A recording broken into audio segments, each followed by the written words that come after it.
இயேசு கிறிஸ்துவில் எனக்கு பிரியமான சகோதர சகோதரிகளே, இன்றைய நாளில் திரு அவை நமக்கு சிந்திப்பதற்காகவும் தியானிப்பதற்காகவும் லூக்கா நற்செய்தி அதிகாரம் 5 இறை வார்த்தை 33 முதல் 39 வரை கொடுத்திருக்கிறது.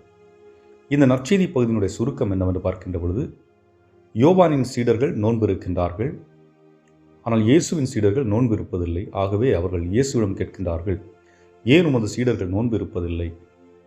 அதற்கு இயேசு கொடுக்கின்ற பதில் என்னவென்றால், மணமகன் அவரோடு இருக்கும் வரை அவர்கள் நோன்பு இருக்க வேண்டிய அவசியமில்லை.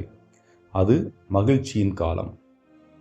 அதன் பிறகு இரண்டாவது ஒரு உவமையை சொல்லுகின்றார். அதாவது புதிய துணியை பழைய துணியோடு ஒட்டு போடக்கூடாது என்றும், புதிய திராட்சை ரசத்தை பழைய தோற்பையில் ஊற்றி வைக்கக்கூடாது என்றும் கூறுகிறார். அதற்குரிய விளக்கத்தை இந்த நற்செய்தி பகுதியிலே கொடுத்திருக்கின்றார்.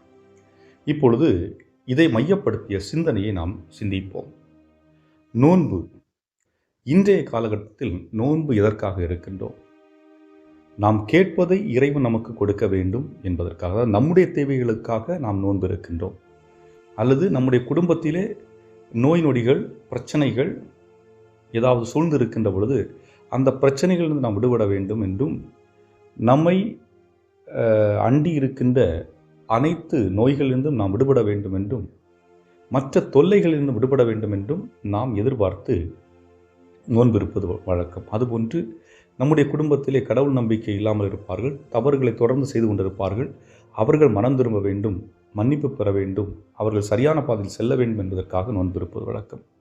இன்னும் சிலர் கடமைக்காக நோன்பு இருப்பது. ஆக இது நம்முடைய இன்றைய காலகட்டத்தில் நோன்பிற்கான அடையாளங்கள். யூதர்களுடைய காலகட்டத்திலே நோன்பு என்பது மனமாற்றத்திற்காக, அதேபோன்று சடங்கு சம்பிரதாயங்களை நிறைவேற்றுவதற்காக, கடமைக்காக, இவைகளுக்காக நோன்பு இருந்தார்கள். அவர்கள் வாரத்திற்கு இருமுறை கூட நோன்பு இருந்திருக்கிறார்கள் என்று வரலாறு சொல்லுகிறது. இன்னும் பல்வேறுபட்ட நேரங்களிலே அவர்கள் நோன்பு இருப்பது வழக்கம். அது கடமைக்காகவோ அல்லது அவர்கள் மையம் கொண்டிருக்கின்ற அந்த மதத்தை மையப்படுத்தியோ அல்லது அந்த சட்டங்களை மையப்படுத்தியோ அவர்கள் அதை செய்வது வழக்கம்.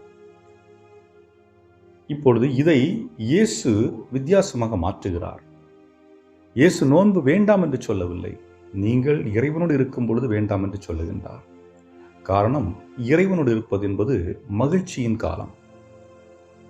இப்போ கானா ஒரு திருமணம் எடுத்துக்கொள்ளுங்கள். ஒரு மகிழ்ச்சி நேரம், 7 நாட்கள் திருமண விழாவை கொண்டாடுகின்றார்கள். அங்கே திராட்சை ரசம் தீர்ந்தாலே அது ஒரு இழுக்கு என்று நினைக்கின்ற காலகட்டத்திலே எப்படி மணமகன் என்று சொல்கின்ற பொழுது இயேசு அவர் இருக்கின்ற பொழுது சீடர்கள் நோன்பு இருந்தார்கள் என்றால் அதுவும் இழுக்கு என்பதுதான் இயேசு சொல்லுகின்றார். நான் இருக்கும் பொழுது அவர்கள் எதற்கு நோன்பு இருக்க வேண்டும் என்பதுதான் இயேசுடைய கேள்வி. ஆகவே அன்புக்குரியவர்களே, கடவுளோடு ஒன்றிணைந்து இருக்கின்ற பொழுது, கொண்டாட்டங்கள் பல நிகழ்ந்து கொண்டிருக்கின்ற பொழுது நாம் நோன்பு இருக்க வேண்டிய அவசியம் இல்லை. ஆனால் ஒருவேளை நாம் கடவுளை விட்டு விலகி இருக்கின்றோம், மீண்டும் கடவுளோடு ஒன்றிணைந்து கடவுளோடு உறவு கொள்ள வேண்டும், கடவுளோடு இணைந்து இருக்க வேண்டும் என்று நாம் ஆசைப்படுகின்ற பொழுது நோன்பு தேவைப்படுகிறது. காரணம், ஒருத்தல் என்று சொல்லுகின்ற பொழுது நாம் செய்து கொண்டிருக்கின்ற தவறான செயல்களிலிருந்து விலகி வருதல், தவறான சிந்தனைகளிலிருந்து நாம் அப்புறப்படுத்தப்பட்டு நேரிய சிந்தனைகளுக்கு மாற்றப்படுவது, நம்முடைய வாழ்வின் பாதையை மாற்றுவதுதான் இங்கே நோன்பிற்கான அடையாளம். அதேபோன்று இரண்டாவதாக பார்க்கின்ற பொழுது, பழைய வாழ்வு புதிய வாழ்வோடு ஒப்பிடக்கூடாது என்றும், யூதர்களுடைய சிந்தனை இயேசுடைய சிந்தனையோடு ஒப்புமைப்படுத்தப்படக்கூடாது என்பதுதான் அந்த 2 உவமைகளுடைய செய்தி. அதாவது பழைய துணியை புதிய துணியோடு ஒட்டு போடக்கூடாது. அதாவது பழைய துணி என்று சொல்கின்ற பொழுது யூதர்களுடைய சட்டத்திட்டங்கள், அவர்களை பொறுத்தவரை பல்லுக்கு பல், கண்ணுக்கு கண். ஆனால் இயேசு என்ன சொல்லுகின்றார்? ஒரு கணத்தில் அறைந்தால் மறுகணத்தை காட்டு.